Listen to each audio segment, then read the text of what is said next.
हिंदू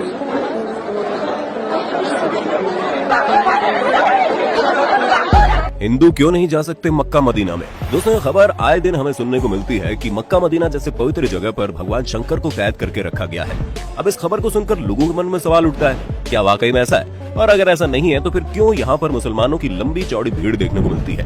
लेकिन क्या किसी हिंदू को मक्का मदीना के अंदर झांकने तक की इजाजत नहीं है?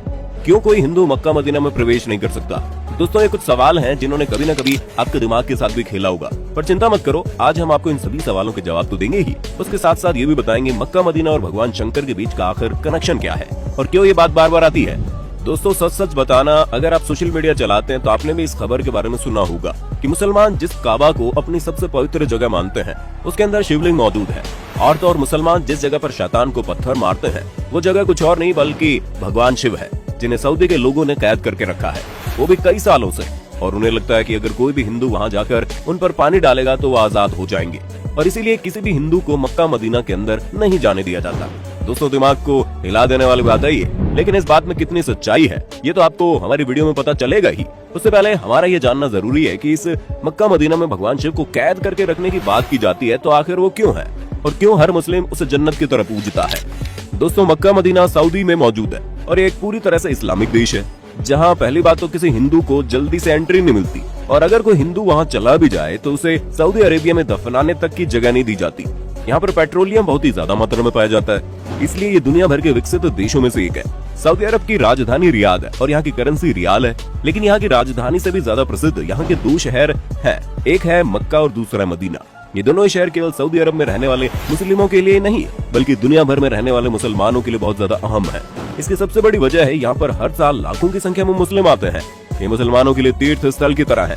जिस तरह हिंदुओं में ये मान्यताएं हैं कि 4 धाम की यात्रा कर लो तो इंसान के सारे पाप, सारे दुख दर्द मिट जाते हैं, ठीक उसी तरह इस्लाम धर्म में ऐसा माना जाता है कि मक्का मदीना जैसी पाक जगह के दर्शन करने के बाद इंसान खुदा के नेक बंदों में शामिल हो जाता है।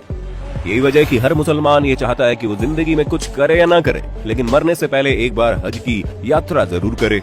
अब ये जगह कितनी खास है इसका अंदाजा इस बात से लगाया जा सकता है कि मुसलमान चाहे दुनिया के किसी भी कोने में क्यों न नमाज पढ़े, हमेशा काबा की ओर मुंह करके ही पढ़ते हैं। जैसे ही भारत में रहने वाले मुस्लिम पश्चिम की ओर मुंह करके नमाज पढ़ते हैं, क्योंकि हमारे देश में मक्का पश्चिम दिशा में है। और यही वजह है कि मुस्लिम ये भी मानते हैं कि पश्चिम की ओर मुंह करके झूठ बोलना गुनाह है। दोस्तों, जब लोग हज की यात्रा करके आते हैं तो वो काबा के चारों ओर चक्कर लगाते हैं, इसे तवाफ कहते हैं, और ये हज का सबसे खास हिस्सा होता है। साथ ही वो मदीना की जियारत करने जाते हैं। मदीना वो जगह है जहाँ पर पैगंबर मोहम्मद की कब्र बनी हुई है।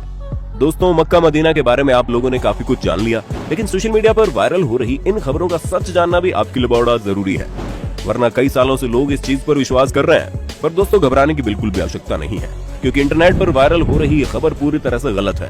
वैसे भी अगर आप सच्चे हिंदू हैं और ये बात मानते हैं कि शिव जी की तीसरी आंख जब खुलती है तो प्रलय आ जाता है, तो भला आप इस बात पर किस तरह यकीन कर सकते हैं कि कोई शिव जी को कैद करके भी रखेगा?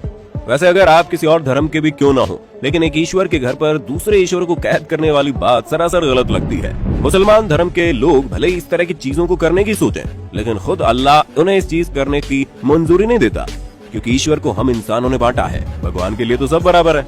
ऊपर से ये कहा जाता है कि मक्का मदीना में साधारण मनुष्यों ने शिव जी को कैद किया है, मतलब ये तो वही बात होगी, लोगों ने ये कह दिया कि धरती गोल नहीं बल्कि चौकोर है। तो क्या आप मान जाएंगे और ये सोचने लगेंगे कि अगर उसने कहा है तो ऐसा जरूर होगा? आप खुद ही दिमाग लगाइए, पूरी दुनिया का विनाश करने वाले भगवान शंकर को कोई कैसे किसी चीज में कैद करके रख सकता है?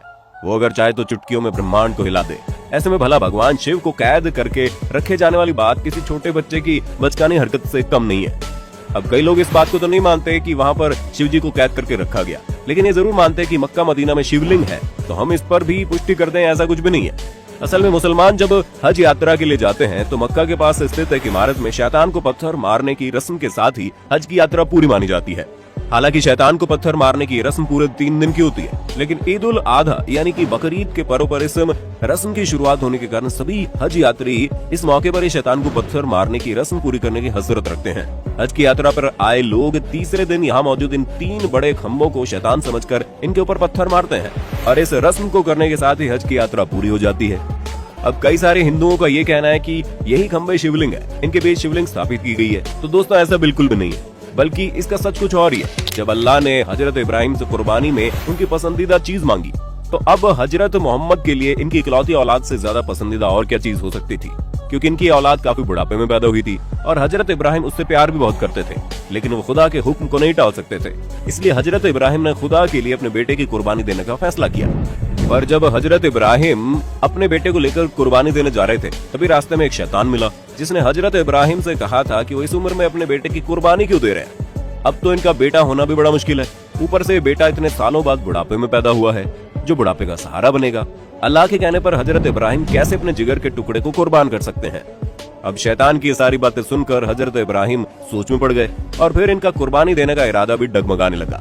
लेकिन फिर उन्हें ख्याल आया कि नहीं, ये चीज गलत है, अल्लाह की फरमाइश सबसे पहले है। और तब हजरत इब्राहिम कुर्बानी देने चले गए। हजरत इब्राहिम को लगा कुर्बानी देते समय कहीं वो भावनाओं में ना बह जाए। यही वजह है कि कुर्बानी देते वक्त उन्होंने अपनी आंखों में पट्टी बांध ली। लेकिन भला खुदा कैसे किसी के साथ बुरा कर सकता था। वो तो बस हजरत इब्राहिम की परीक्षा ले रहा था, जिसमें हजरत इब्राहिम पूरी तरह से पास हो गए।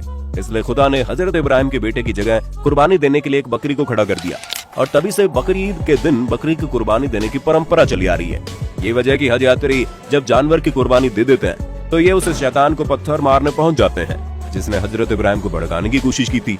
और इसी पत्थर मारने की रस्म के साथ ही खुदा से ये वादा भी करते हैं कि कोई भी शैतान उन्हें कभी भी बहका नहीं पाएगा, फिर चाहे वो शैतान बाहर की दुनिया का हो या फिर उनके मन में हो, वो हमेशा सच्चे दिल से खुदा की इबादत करेंगे। ऐसे में दोस्तों ये शिवलिंग नहीं बल्कि ये जो 3 खंभे हैं वो शैतान का प्रतीक है, जिस पर पत्थरों की बरसात करके लोग अपने अंदर के शैतान को मारने की कोशिश करते हैं।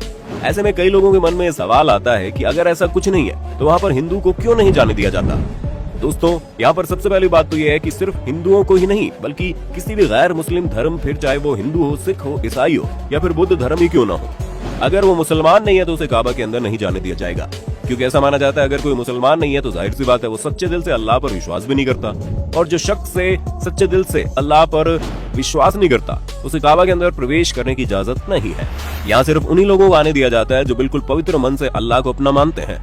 वरना आप खुद ही सोचिए कि आप किसी ऐसे इंसान को घर के अंदर आने देंगे जिससे आपकी बिल्कुल भी इज्जत ना हो और वो आपको बिल्कुल भी सम्मान ना करे, बस अपने फायदे के लिए आपके घर के अंदर आने की कोशिश करे। हमें मालूम है